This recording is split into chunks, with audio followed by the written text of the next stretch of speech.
I have to tell you, as someone who was present at the convening from the opening introductions to the final words, I was really pleased with what we did in those 2 days in thinking about the future of Zionism in America. But I also felt there was something missing. We talked about all the different varieties of Zionism. We talked about political Zionism and cultural Zionism and religious non-Messianic Zionism and religious Messianic Zionism. And we talked about how Zionism in America has been different from the beginning, from Zionism in other parts of the world, and certainly from Zionism on the ground in Palestine and in the state of Israel. But very often, we've found ourselves asking about the future. And there wasn't anyone among the speakers who was of a generation much younger than mine. We were asking about the future, but we didn't have the people who are going to shape that future, make that future, direct that future, imagine that future with us on the panels. And this evening, that's exactly what we're going to do. I'm going to join in conversation with two of the people that I've been most proud to teach at JTS, two of our recent distinguished graduates. And we're going to talk about what they're experiencing on the ground with their generation and those younger than them as we try to think about what Zionism means today and what Zionism will mean in the future. I want to say several more words of introduction very briefly. The first is that we're about to celebrate the holiday of Hanukkah. And Hanukkah, even more than any other Jewish holiday, focuses some of the issues that are most relevant to us right now when we think about the present and future course of the state of Israel and our relationship to that state. On the one hand, we have a group of people, the Maccabees, who take up arms.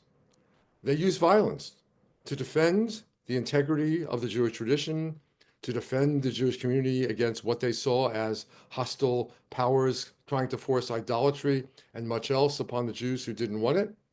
And so we have the issue of power, which has been central to Zionism from the beginning. There's a wonderful study by the historian Anita Shapira called Land and Power about the changing attitudes toward the use of force on the part of different schools of Zionism from the very beginning of the settlemental land of Israel at the end of the 19th century down to the present.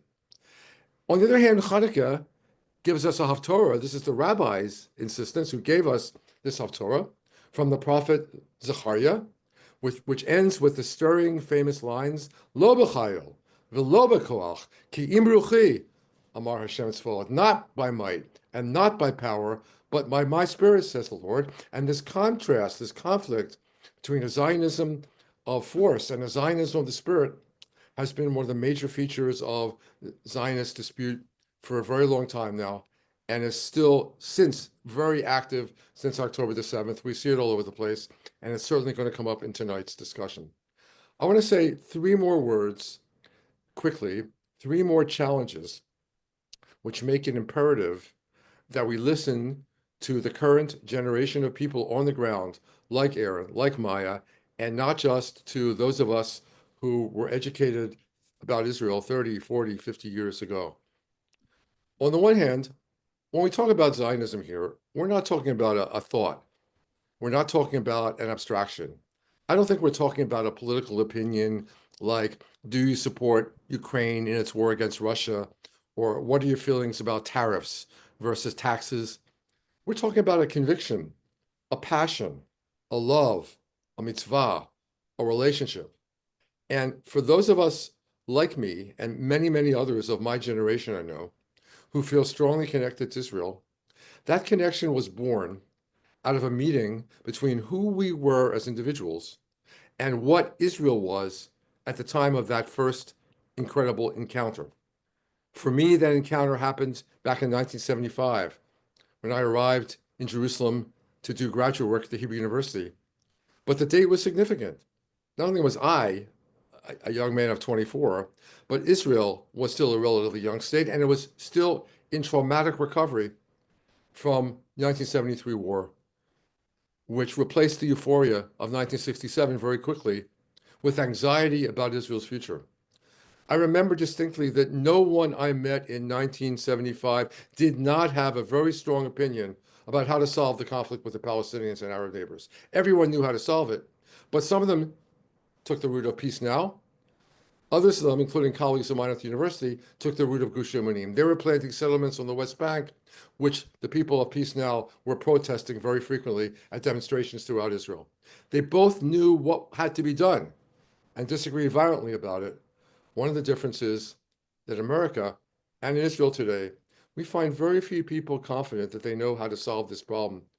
So young people who encounter Israel today are, first of all, encountering it as American Jews of a very different sort. Their Judaism is very different than American Judaism was back in 1975. No women were studying for the rabbinate at JTS. No LGBTQ students were studying for the rabbinate at JTS. It was a very different country. It was very different Judaism, much less lively to my mind. And it was a very different Israel before Oslo, before Camp David, before the succession of right-wing governments that we've had for a very long time now, before the tech revolution, before Startup Nation, before all sorts of wonderful things that have happened on the ground in Israel. A very different Israel, a very different America, a different American Jewry, a different meeting of the minds, of the souls, of the hearts between American Jews today and American Jews in Israel. So one of the reasons that it's not surprising that many young people think differently about Israel than my generation did was they're encountering a very different Israel and doing so as very different sorts of American Jews. The second point I'd make is that when we speak loosely about American Jews or the American Jewish community and its encounter with Israel, we're leaving out the crucial detail that the American Jewish community is extremely heterogeneous, a very variegated community, and that something like 60% of the members of this community do not at the present time belong to anything Jewish whatsoever. So we talk about American Jewry, we talk about the American Jewish community, but it's a group of people, only 40% of whom actually belong to something Jewish. So the question of this group's relationship to Israel will hinge on its relationship to Judaism and to the Jewish people. So when consistently over the last several decades, the pollsters have asked people how strongly attached they feel to Israel, consistently, something like 30% say they don't feel any attachment to Israel whatsoever. Another 30% say they feel very attached, and the other people are in the middle, somewhat attached. But with a group of people strongly attached to Judaism and the Jewish people so relatively low, it's not surprising that the data shows also that not a lot of American Jews have felt strongly attached to Israel. Whether that will change after October the 7th, whether October the 7th was a kind of wake-up call to American Jews about the fact that they are bound up to Israel, whether they like it or not, we'll see. We'll see whether that turns out to be the case or not. And the final thing I want to say is that, we've got to look at all sorts of things when we talk about this connection to the state of Israel. We've got to talk about whether people are connected to their Judaism, whether they're connected to their Jewishness, what they know. What do they know? And I have long had the opinion, and we heard it often at the conference, and it's a very disquieting opinion, that connection to the state of Israel is difficult for those who have no connection to the Hebrew language. And the vast majority of American Jews are not literate in Hebrew. So one can, of course, be a good Jew in translation, and one can, of course, relate to the state of Israel in translation. But over half of American Jews apparently have still never visited the state of Israel even once. Most of those people traveled abroad and have chosen not to go to the state of Israel. Do they read about Israeli news in detail? Do they read Hebrew literature in translation? Do they follow Israeli films? What do they know about Israeli culture? So when we talk about American Jews relating to Israel, we often come down to this tachlis question: what is the Israel that they're going to relate to? And it's been my contention for a long time that American Jews tend to relate to a myth rather than to a reality. They have a certain picture of Israel, and that's the picture that's in their heads. And one of the reasons they're so disturbed at instances when Israel fails to live up to its own ideals is because the myth is being punctured. I'll just end with this thought and then turn the floor over to Aaron and to Maya. To me, the central myth of Israel, a myth is not a fiction. A myth is a larger than life story, right? It tells us something true about the way things are. Hanukkah is such a larger than life story. The myth of Israel is Am Yisrael Chai. The myth of Israel is that the Jewish people immediately after the Holocaust picked itself up from the death camps, from the ashes, and breathed life into the Jewish people, breathed life into the land, breathed life into the people, and brought something new into being, which had not existed for a very long time, for 2,000 years. And so this notion of life after death, which I think is the central myth of Israel, is precisely what the Hamas attack of October the 7th called into question. This is one of the reasons why we're all experiencing such a sense of crisis right now when it comes to American Jews' relationship to Israel. I myself am full of hope. That's not congenital. It's also born of faith. But I'd like to hear now from Aaron and Maya about what their hopes are, what their anxieties are, what their wishes are, their dreams, their realistic expectations for their own relationship to Israel in coming years, and for those of the communities they deal with. So Maya, let me turn to you first. Tell us a little bit about the community that you've been working with, what's been happening on campus. We've heard a little bit about it, but why don't we hear some firsthand from you? And since October the 7th, even before October the 7th, what is it that you do every day, and how has it been affected by recent events in the story of our relationship to Israel? Thank you so much, Chancellor Eisen. And thanks to everybody for being here, for joining us. I'm Rabbi Maya Zinkow. I'm the campus rabbi here at Berkeley Hillel. What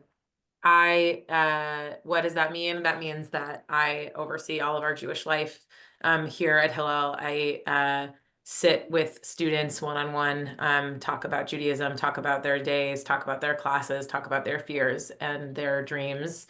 I oversee all of our Jewish learning and teach quite a bit on a daily or weekly basis. I'm teaching a lot of Torah, thank God, which is great.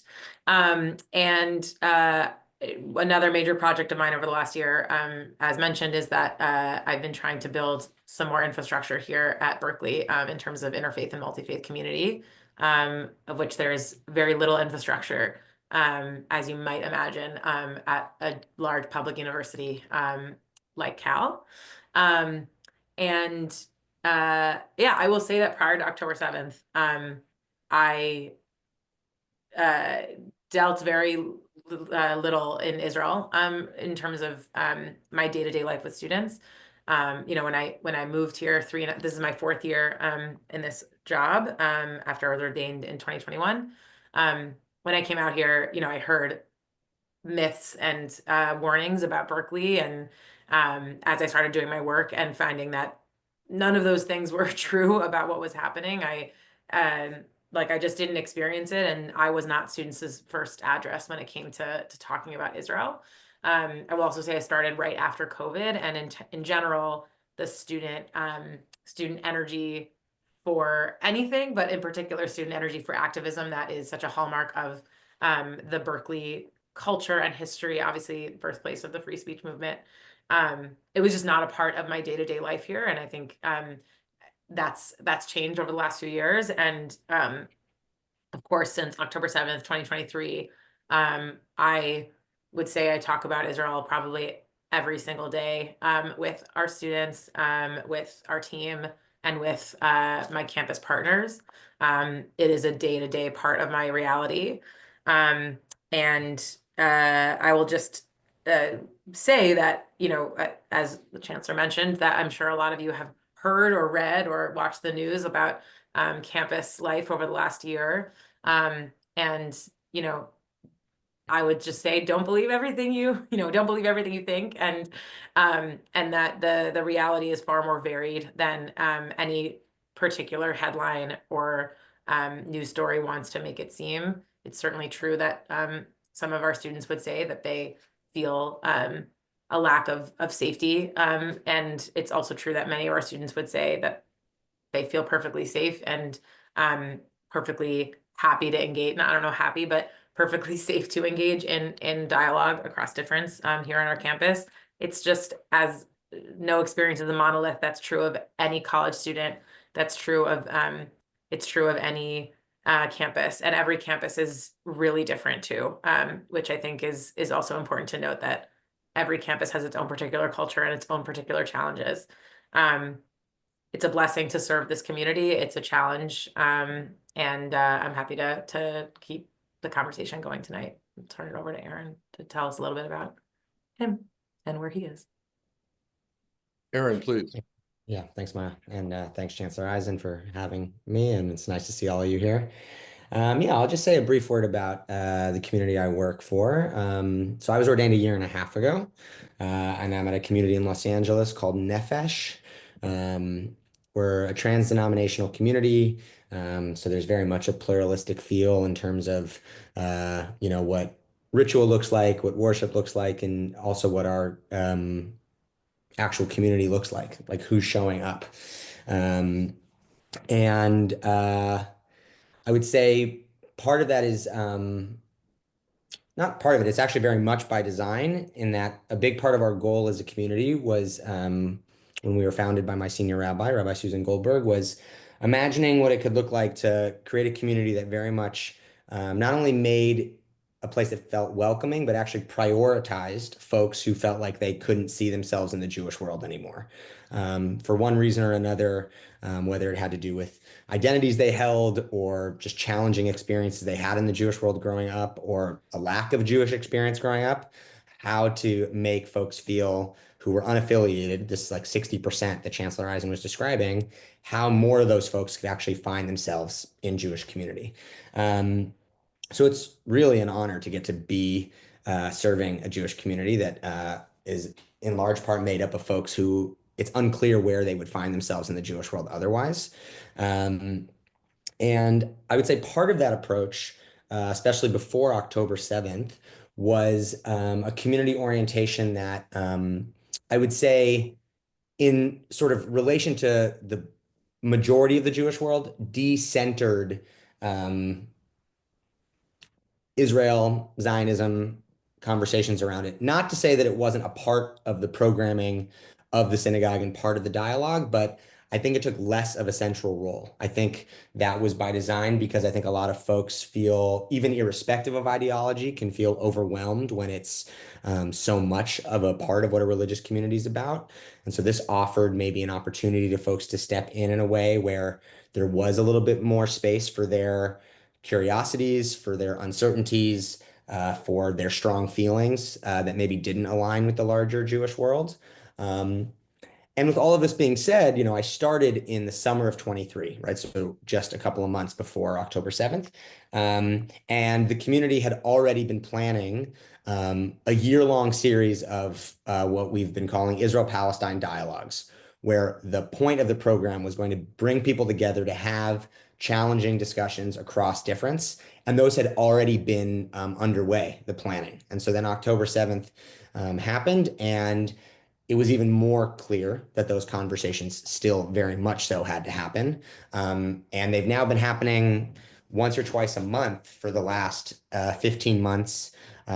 They've been ways that we've been actually able to hold a pretty broad ideological spectrum when it comes to relationship to Israel, relationship to Zionism or not Zionism, where folks who feel very differently have actually found that while it's challenging and uncomfortable, these dialogues invite people in to a conversation where they can hear hard things that are hard to hear, but also express things in a way that they feel safe expressing. That might be opinions that people on the other side of the aisle, so to speak, would strongly disagree with.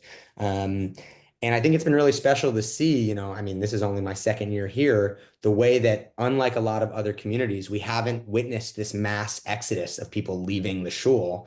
In fact, our community has I would say close to doubled in the last year and a half.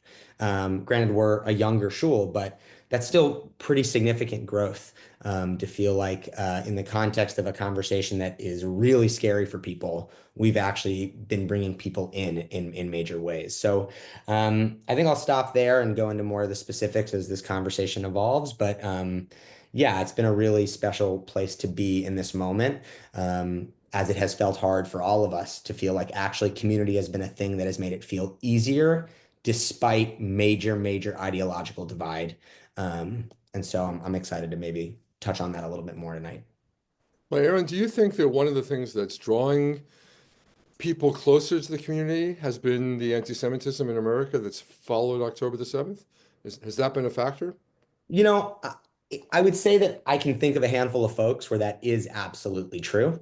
But I can also speak to a handful, maybe even a bigger than a handful of folks who feel like they have strong feelings about Israel that don't necessarily neatly fit into where most of the North American Jewish community is, and don't feel like they have a safe place to necessarily express that in a lot of the Jewish world. And as a result, Nefesh has offered a place that doesn't have to be like a separate part of what it means to be Jewish. Like they don't have to have that sort of, do those mental gymnastics and feel like more of themselves can be seen. And absolutely, for what it's worth. I mean, that's actually one of the things that has come up in these dialogues, right? I can think of one of my congregants in particular who's a graduate student who would self-describe themselves as a lefty, both in American politics and as it relates to Israel-Palestine, and has also expressed to me the ways that they have felt very real anti-Semitism since October 7th in their grad school program. And I share that because I just think like that captures the nuance so perfectly. Like on one hand, this student would theoretically be in the school of people that is more loudly calling for a different administration in Israel, and has considered, do I see myself in more alignment with organizations like, if not now, and at the same time sees themselves as like actually experiencing really challenging anti-Semitism, and has been very grateful to Nefesh to be an outlet to have a strong Jewish community with a lot of pride around it, because they've not been able to have that sort of pride around it on campus. Mai, have you found people talking about anti-Semitism and about the need to draw closer in the Jewish community and how Israel either helps or gets in the way of that drawing closer? Yes. Absolutely. Listen, I mean, I think this is one of the biggest challenges is that there are so many different things that are true. Right. Anti-Semitism is supremely real. And, I was a person who, I was lived in New York, between New York and Jerusalem for 10 years, and was always very skeptical when people use the word anti-Semitism when I think they really meant anti-Zionism, which I believe are different things. And I could write you an essay about how they're different things. And in 2024, in practice, they are not different things. And that's something that I wouldn't have said on October 6th, 2023, which is that, a lot of the anti-Semitism that we are experiencing, that we're seeing, is born of anti-Zionist ignorance. So what does that mean when you start to peel it apart and take that apart? So I just shared this over lunch today. Like a good shorthand is like to say Free Palestine is not anti-Semitic. To spray paint Free Palestine on a synagogue or on a Hillel, which actually recently just happened in San Francisco, right? That's anti-Semitic. And so how do we start to break down why that happens, right? Why, what happens? What is the what's the missed communication? What's the missed learning opportunity? What's the misinformation? And what's the PR that needs to be done on the part of the mainstream Jewish community that, that's happening? And I think it's both, right? It's both of these things. It's that we haven't, as a mainstream Jewish community, I don't think, done a good enough job of trying to find somewhere in that messy middle of saying, we support Israel as a Jewish and democratic state, and the way that it's functioning right now, the way that it's operating, is not something that is aligned with our Jewish values, which our Jewish values is a muddy, dangerous place to go, because Jewish values can be interpreted any which way, right? But when I say our Jewish values, I guess I mean the mainstream liberal, right? Like capital L, lowercase l, the mainstream liberal Jewish community. Right? How have we failed to open up spaces? Something I think about a lot and have thought about a lot in the last year is signs, right? Because I've seen a lot of protests and I've been present in a lot of protests. And what the limitations of a sign, right? So a sign that says, globalize the Intifada, or from the river to the sea, right? Chances are that if I were to ask that student, let's talk about what that means, and let's talk about what that means for a Jewish student who sees it. And we break it down, and I say, ultimately, you probably want peace, right? You probably want peace for both Palestinians and Israelis. I think likely that person's going to say yes, that yeah, they want peace. Their sign is not communicating that message, right? Neither is wherever I stand with Israel, right? Because I don't think that sign actually communicates all the nuance that we might want it to say. Because actually, wherever I stand with Israel might not get across, well, I support Israel and I don't support this government.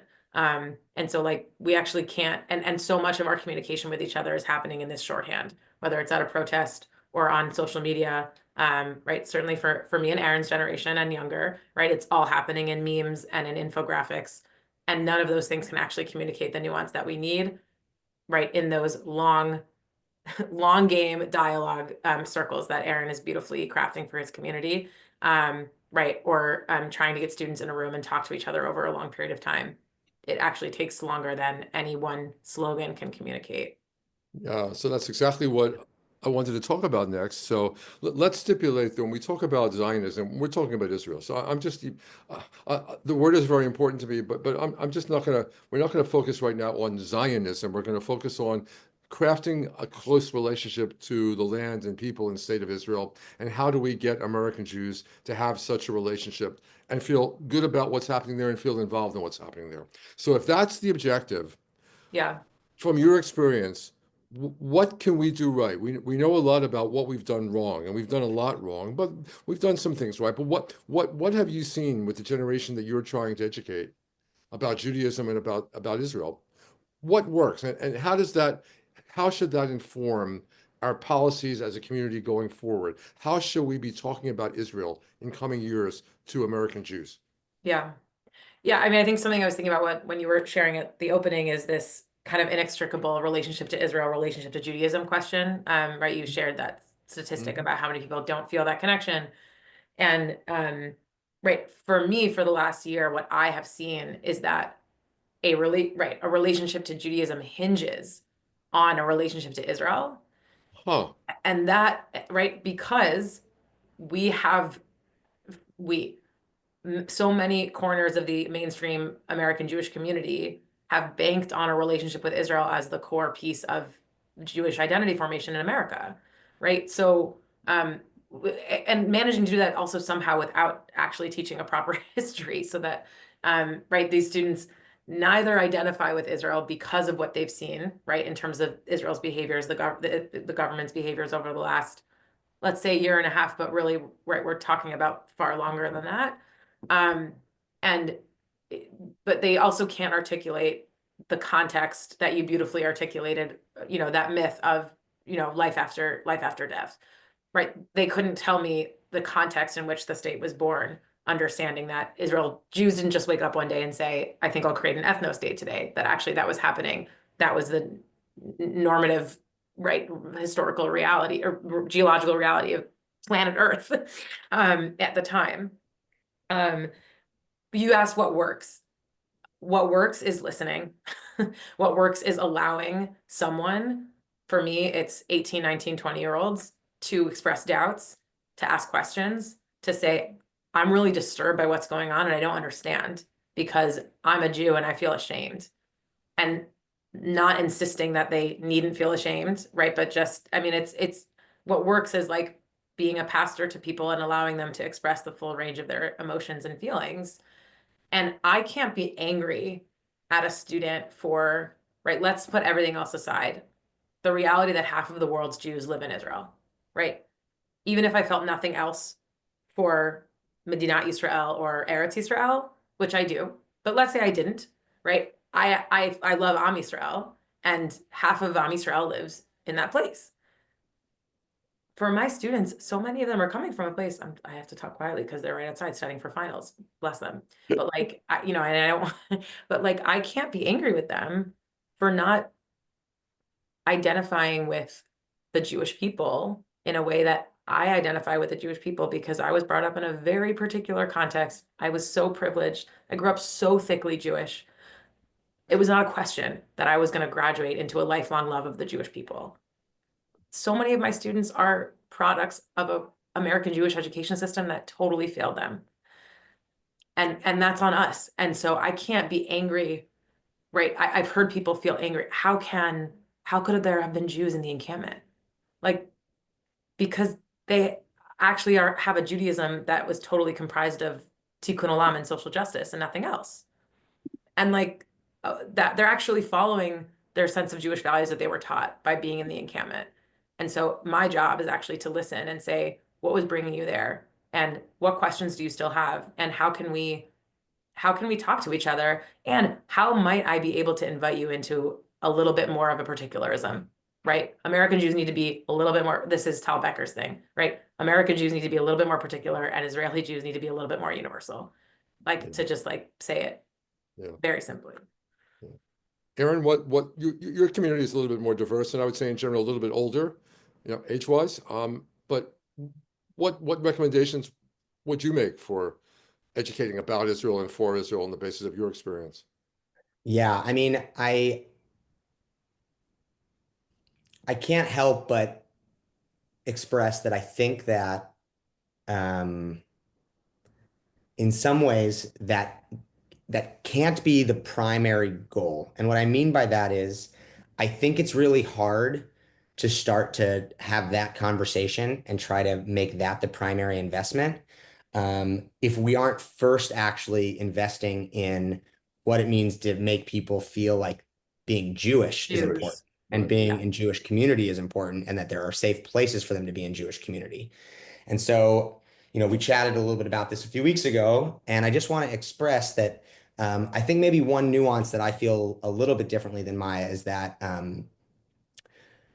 the reason there's still a disconnect between what it means to be anti-Zionist and anti-Semitic is because I have a lot of members of my community who identify as anti-Zionist.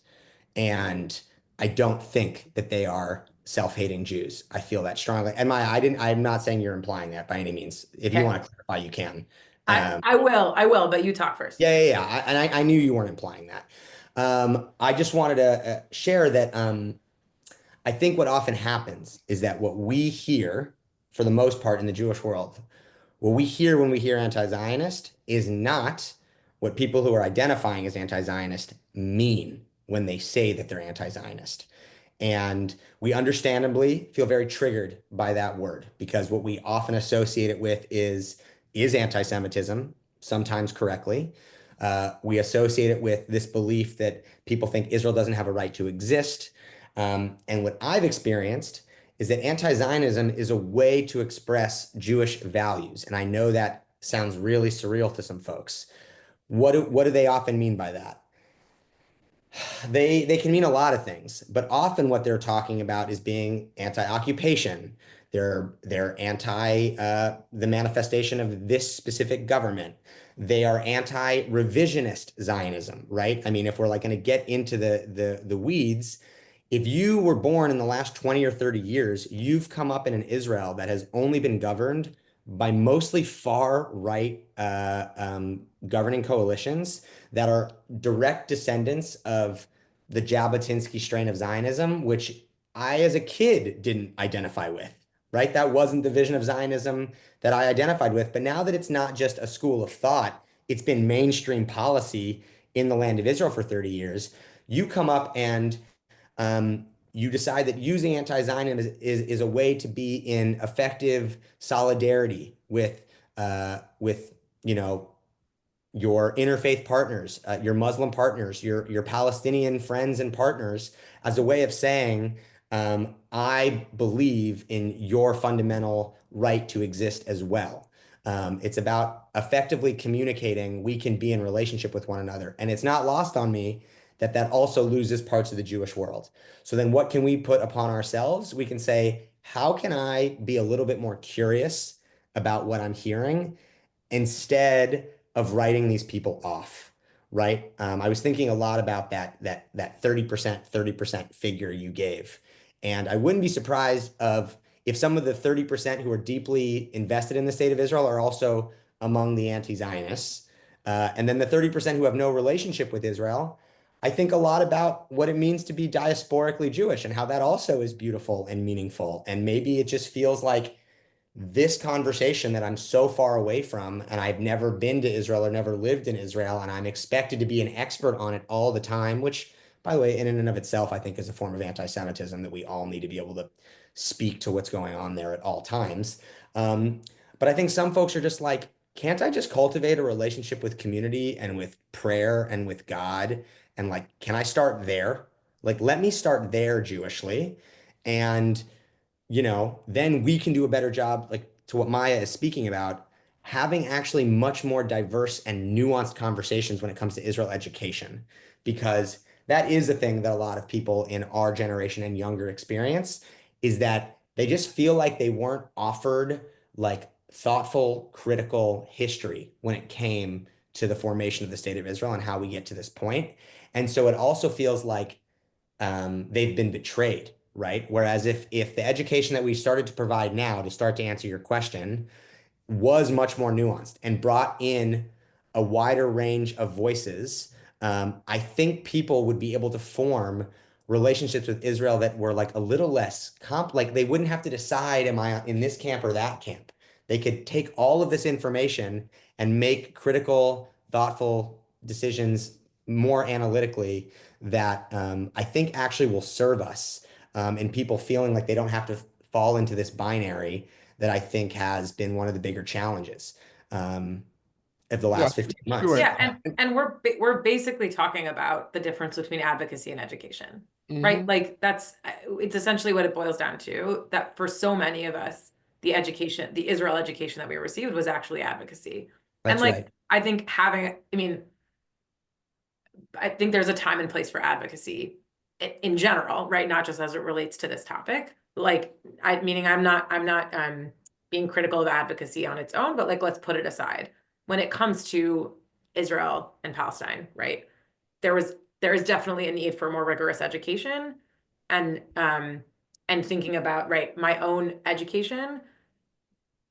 The first time that I felt like that I was immersed in an Israel education space was when I was on Encounter, right? Which is a program that brought North American Jews into Palestinian communities in the West Bank to listen and ask questions with a pluralistic group of Jews, right? So I was it was only then when I was in a space that pushed me in uncomfortable ways Mhm. to talk amongst this group of Jews that were from different backgrounds as myself about what we were hearing from Palestinians whom I had never met before. And this was when I was 24. Um, it was actually the first time that I realized that most things up until that point had actually been advocacy. Um, Not that I didn't learn anything on my way, Right. but that was the first time that I actually felt like I was in a space that was educational because I was allowed to ask hard questions. I was being asked hard questions.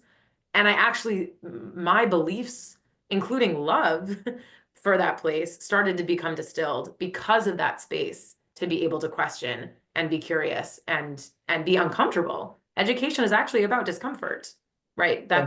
Yeah. Yeah, I think what we're saying is one of the best ways to lead to advocacy is with better education. So instead of doing advocacy in place of education, do education, which is actually going to end up serving as advocacy because it's going to bring people closer. But I think we know that firsthand experience with the place is much better than 1,000 courses, right? And those of us who feel close to Israel feel close to Israel because of the Israel that we've gotten to know from firsthand experience, and because many of the people that we love in the world are Israelis or in Israel. They're good friends, they're family. So the tragedy, I think, for a lot of American Jews, and particularly for unaffiliated Jews, or for students who don't know very much about Israel, is all they know about Israel is the headlines in the newspapers, right? Or on Instagram about a war, or about oppression, or about refugee camps, et cetera, et cetera. They don't have a more nuanced picture of reality of the place, so they can't fall in love with a real place. They don't even have that myth anymore that we had about life after death. What they've got is war and destruction and politics and all sorts of bad stuff. So we found that, the way to get to people's hearts and souls and minds about Israel is very often the traditional way of bring them close, let them have experiences, let them then decide for themselves on the basis of what they've come to know very well. So Well, yeah, go ahead. And then Aaron. no, just that I also think like I really want my students to like give a damn about the half of the world's Jews that live in Israel, regardless of their relationship to the land and state. Like that actually getting back to what Aaron was saying about like starting from a place of like, what is your relationship to Judaism like? And how can I help you have a meaningful relationship with Judaism and the Jewish people, right? Because they're being brought up in a universalist culture, in a Right. totally assimilated culture, right? Unless they're growing up in religious Jewish households, which most of my students aren't. Right. Like there's no reason for them to give a damn about any given Jew in Israel more than their non-Jewish neighbor here. And so, which again, like you could argue is okay. I want them to have a love of Am Yisrael.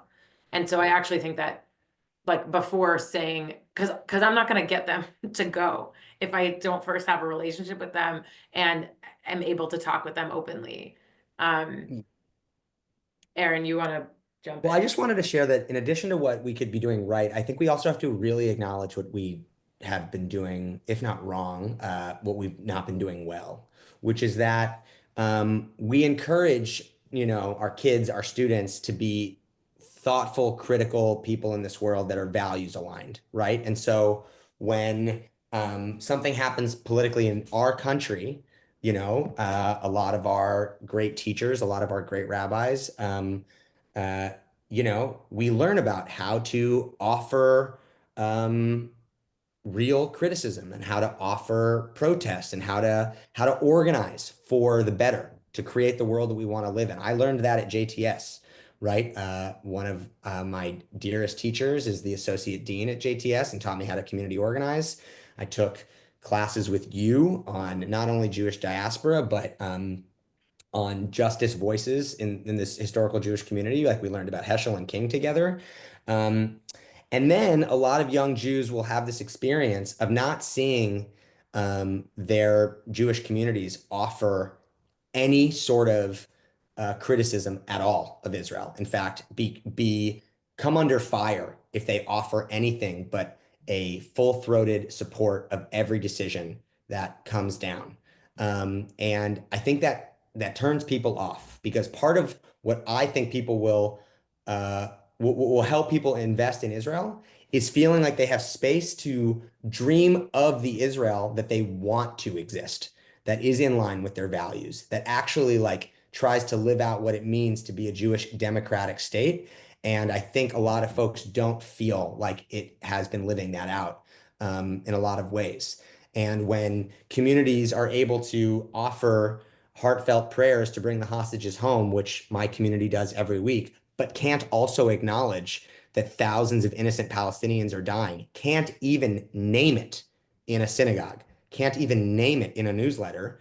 There's a feeling of like, how are these Jewish values that we don't have compassion for anyone created in the image of God who is innocent, who is dying, right? And we have to be better at that. We have to be okay recognizing that's going to allow people to feel like they care about the land of Israel. If what we're cultivating is a collective sense of the Israel that we aspire to have be our homeland, that feels like it's getting harder and harder to imagine, especially in this most recent coalition that, I recognize there's a range of politics in this room right now, but this is the furthest right coalition that has ever existed in the history of the state that is openly calling in corners of it for annexation, for pushing people out who also rightfully call this their home. And that sort of language that we sort of turn a blind eye to, we don't offer criticism of, is going to push people away from thinking that investment in Israel is a part of their Jewish identity.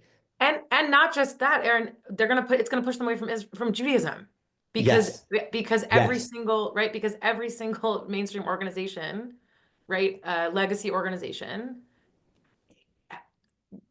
however you define it, Zionism is a part of the pillars of American Judaism in legacy organizations. If we're not talking openly about what that Zionism means and whether or not that Zionism allows for Palestinian independence, dignity, statehood, then we are going to push them away. And we have done that to ourselves. We are doing that, by the way. We are Not doing going that to ourselves. That's happening yeah. right now. Yes. And I I think know. the reason, Yeah. I mean, Maya and I talk about this when we're not here with you, Chancellor Eisen. And it's because we're so deeply invested in exactly what you're describing, this future of the land of Israel, and this future of the Jewish people, that we have to be better. We have to like be able to sit with these generational differences, and hold a wider range of what it means to have a relationship with Israel, what it means to be Jewish, and bring more voices to this conversation. And then we can start to reimagine how we do this education, how we cultivate this relationship. Because right now we're trying to sort of map on to someone else a relationship that no longer people aren't coming up in the same moment. You know, like I think Maya and I both have humility that we don't know what it was like to be a Jewish kid in the 50s, 60s, and 70s, where Israel's very existence felt like it was like always this very uncertain thing. I have that humility. I understand how different it was for my parents, who are the children of Holocaust survivors, to have like this deep anxiety of, will Israel continue to even exist? Whereas I think that younger generations view Israel as this powerful force that is maybe misusing or even abusing its power and not acting in a way that is in line with their Jewish values. And that's the thing where we have a disconnect, I think. Yeah, and I think something that's important to say is, again, allowing space for all the things that are true, right? So I think Yes. just naming that neither Aaron nor myself would push someone away who would have a different view, right? Or who would say, right, and naming the reality of the neighborhood Israel lives in. Like, and I just want to like right there, I know that people really want to blow Jews out of the water. Like I just want to like name that so that I cover my right. So the people, oh, those young rabbis, they're so naive. Like, no, I know all the things that are true, but we have to be able to hold all the things that are true together. Because if we don't, then no one is, and that's how people come to extremist views. And I just want to like, I keep going back to another JTS alum's Torah, which is Rabbi B'nai Lapi's crash talk. And she basically talks about when the temple was destroyed, there are basically three options, right? And she uses this as a metaphor for every single belief system, which she says basically every single belief system is trying to get at the same questions of what it means to be human. Why am I here? Where am I going? What am I doing here? And right, when the temple was destroyed, we had three options. There were the people that clung to the narrative, right? The priests who just kept on priesting, even though there was no temple. There were those who threw out the entire system. And then there were the rabbis who did something really radical and created rabbinic Judaism, which was a total departure from Torah Judaism. The American Jewish people is in a crash. And like, what would it mean for us to go option three? Because right now we cannot, like for me, it is not an option to cling to a narrative that is no longer serving us. We see that demographically, it is no longer serving us. And I'm also not willing to throw it away. And it breaks my heart to see young Jews throwing it away. And I do see that, but they're throwing it away because we're not willing to go option three. So what would it mean for us to really go option three? Ellie, are you trying to break in with questions or not? You're muted, Ellie. I'm on two screens and I couldn't get my cursor back. I have a few questions. You guys, this has been such an interesting conversation, and people really appreciate the tenor, the explanation. I'll say a lot of our audience probably is more in the cohort of your students' parents or grandparents, Well, and like they're me. yeah. And they're in a place where, in last week, our discussion was with Rabbi Jan Urbach about talking across divides. And I especially appreciated your kind of messaging around listening and being open, but I think that's tremendously hard with these very deeply held values. Have you in hearing the other side of this from your students and from your congregants, what are the ways in which you're seeing people overcome kind of that intergenerational tension? Are there and maybe that's happening within the dialogues in your synagogue itself, but I think that is one of those questions that as people see what their say children or grandchildren are doing and it feels anathema to them, what are the ways in which, or on the contrary, the children are seeing what their parents or grandparents are feeling, and that feels anathema to them. How are people reaching across those sorts of really, really challenging divides? Yeah, And Ellie, before we turn to Aaron and Maya about this, let me say that I really do think there's a generational difference here too. We're living in a much more polarized time, which makes it much harder now. And one of the things I used to treasure was that there'd be really serious differences among people that I cherished, both in American politics and Israeli politics. I'm holding before me right now, as we're having this discussion, an image of Israelis whom I love, who have very different political opinions than I do about the state of Israel and its future. And if you don't know the place and the people, that's not possible for you. But it's also harder now than it's ever been for me. And I don't know if Aaron and Maya can see a difference already in their experience from what it was, say, 10 years ago. But those of us who've been around here for decades can certainly see a difference in our country and in Israel and in all sorts of things about the level of intolerance, the level of dismissal, of contempt is so high right now and so immediate. It doesn't allow for nuance. It doesn't allow for holding contradictory things in your hand at the same time. But now that I've given you more time to think about it, Aaron and Maya, what do you have to say to Ellie's question? Yeah, I would share that it's like a deep, deep part of my spiritual practice to to to practice and believe exactly what you just said, Chancellor Eisen, that being able to be in relationship across difference is like holy, sacred work. In fact, I literally shared at Shul yesterday that the opposite of a truth is just another truth. It's not a falsehood. And I think if folks are wondering how to have these conversations across differences and across generational divides, first of all, setting sort of some norms around how we express ourselves and what we can sort of tolerate and how we advocate for our own needs and honor others is going to be helpful. But I think the thing that helps me the most is to constantly remind myself that if we really get to what's underneath what's going on, we'll probably find that we have the same values. We're just arriving at different conclusions because of our educations, because of the worlds we grew up in. I'll tell a quick anecdote and then I'll give it over to Maya, which is that I was at a party a few weeks ago and someone asked me what I did for a living. And I said I was a rabbi. And someone else at the party, an Arab man, was wearing a sweatshirt that said, like, Israel is a colonial apartheid state. And he asked me after he heard I was a That he rabbi, he said, got from that he got from the I don't like he ordered that from Amazon. Like it's just he like did. insane. The I amount of know. merch. It was in like in rainbow font, which was like sort of Yeah. surreal. Yeah. But he asked me because he found out I was a rabbi, what do I think of that sweatshirt? And I already could tell by the tone of his question, like he had strong, strong negative feelings. And I Trying to get actually you. didn't love the sweatshirt either, but I was like, how do I answer this in a way that also isn't going to just totally derail my Saturday night? I'm off the clock. Um, but what I said to him was, I think at the end of the day, everyone just wants the people that they love to be safe and to be okay. And so when I see him wearing that sweatshirt, I know that that's what he's expressing. This is an Arab man who has Palestinian family. And I know that when you see that sweatshirt, you're seeing someone who's actually expressing that they don't think your people should be safe or okay. But I actually think what's at the core is that we actually are just deeply invested in the people that we love being safe and okay. I am not naive. I understand there are people on ends of the spectrum who do hate the other side.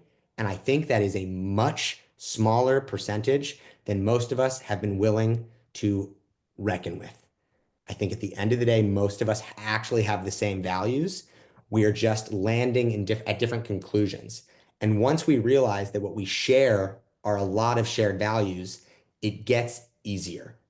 We're not necessarily going to change people's minds, but that is to me how you get to a place of changing hearts and minds, is like trying to find the place where there is genuine empathy.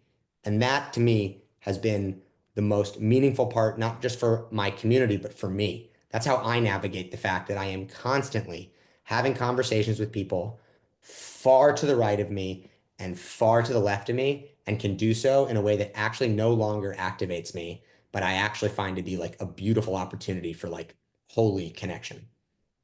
Ellie, you have a question you want to direct to Maya? Well, I kind of, this one came from one of our participants. They want to know how and there's a big story in E-Jewish Philanthropy today that Birthright Israel got $2.5 million for educators, And so the question is, how has Birthright Israel contributed to this sense of both, how is it helping, hurting, engaging? What are the pros, cons? Are people doing it at this point? Or is it, Yeah, well, Birthright, I was out of money, I guess, up until recently. Um, and listen, when we take young people to Israel, we should be telling them multiple stories. And from my perspective, Birthright isn't telling multiple stories. So I don't, to me, that's not the driving, I just want to also just like underline everything Aaron said about talking across difference and expressing curiosity. And, but yeah, I mean, again, like, I'll say a question for me as a person who exists in this world and in this network, and I work for Hillel, I work for Berkeley Hillel, and we exist in the context of Hillel International and have partnerships with a lot of different organizations that I may or may not align with or agree with. And I think it is an interesting question. I don't know the answer of like, right now I'm co-leading a book club with our Israel fellow on Daniel Sokach's Can We Talk About Israel?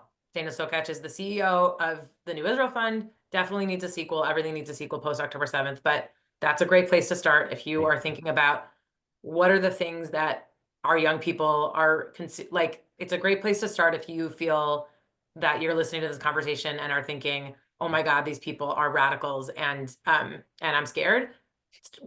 Daniel Sokach's Can We Talk About Israel would be a great read. And it's a beautiful group of 8 students. We have a student in that room who thinks that Zionism is settler colonialism, and we have a student in that room who's a leader of one of the Israel advocacy organizations on campus. That's more to the right. And they're talking to each other and they're in the room. And, for me, that's what we should be spending our time on. And I am thinking about, what does it mean for us as an organization to be offering spaces like that while also advertising Summer Birthright, which is not telling the fullest possible picture of what's happening in the land of Israel and in the state of Israel. Again, it's a question. I think that multiple paths and multiple modes of education are important. And I also don't want to discount actually that Birthright offers an opportunity for students for whom going to Israel is never going to be financially viable. Like, that's a real thing. And even if I think that we should be telling more multi-vocal stories about the land when we bring our young people there, it's cornered a really important market for students who are never going to ever have the opportunity to go. And so where else is the money to tell more multivocal stories in the land so we can bring our students there and tell better stories or more fuller stories?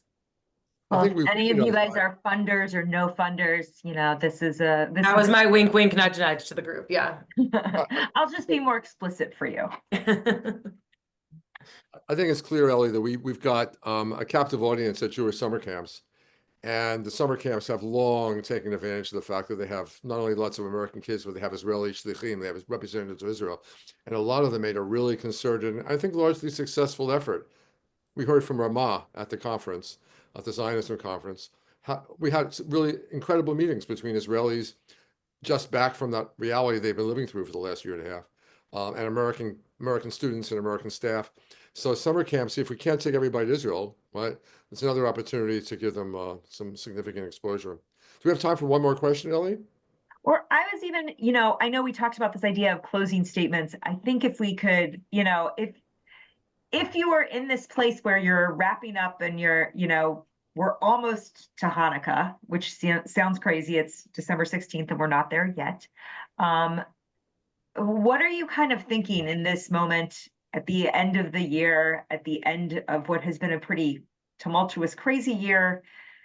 What are the things that you're taking away in this particularly contentious space and that are potentially giving you maybe some strength moving forward or a sense of optimism, maybe not optimism, but hope?